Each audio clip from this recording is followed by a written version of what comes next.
Fernando Pessoa once wrote, "To know oneself is to err, and to err is to know oneself." A cryptic line, a haunting truth.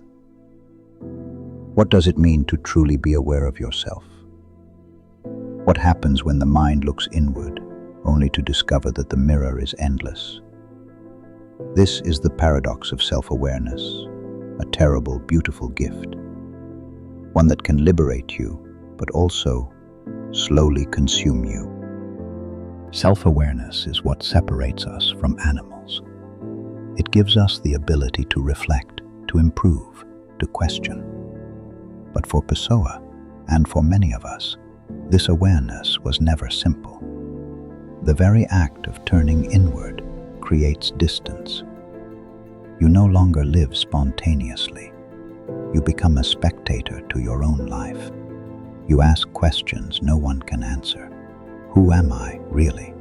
What do I believe in? Do my actions mean anything? Instead of living, you observe yourself living. Instead of feeling, you analyze the feeling. Instead of being free, you are caught in an endless cycle of self-observation.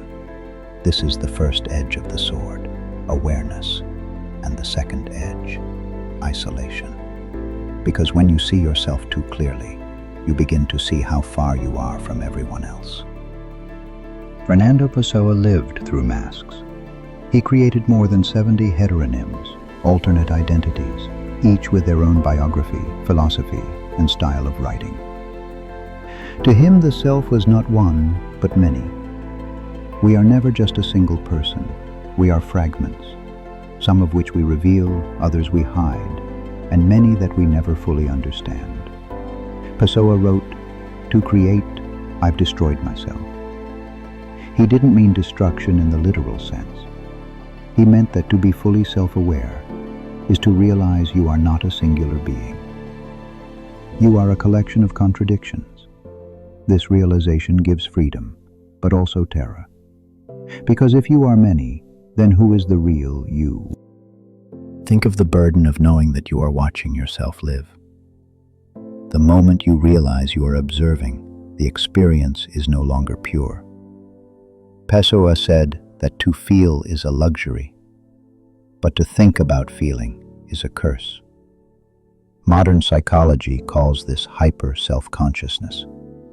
It is the voice in your head that never stops narrating your life, the inner critic, the inner analyst, the part of you that stands in the shadows, judging your every step. To be self-aware is to be both actor and audience. To laugh, but already question why you're laughing. To love, but doubt whether the love is real. To succeed, but immediately wonder if the success matters. And so the paradox unfolds. Self-awareness allows you to live authentically, but it also prevents you from ever being fully present.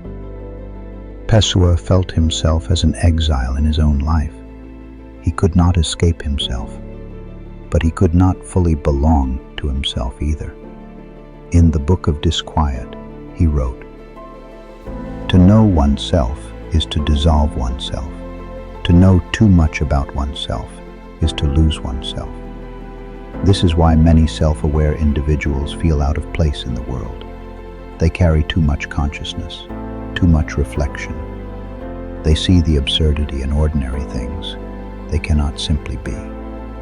And so they withdraw from society, from love, from belonging. They exist in solitude, a solitude not of choice, but of necessity.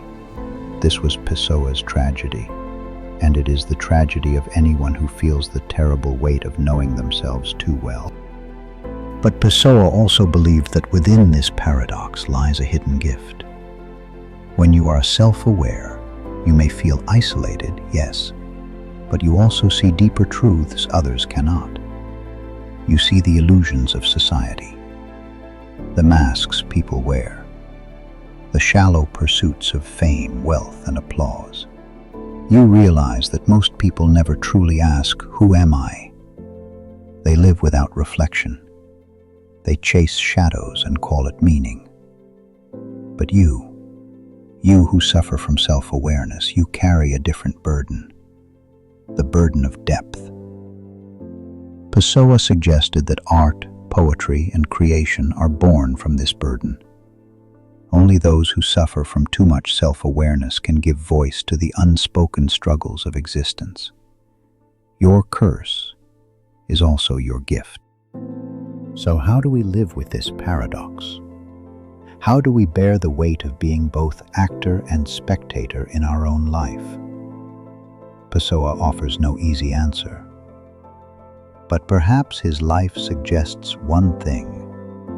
If we cannot escape the burden of self-awareness, then we must transform it. We must turn observation into art, doubt into philosophy, solitude into strength.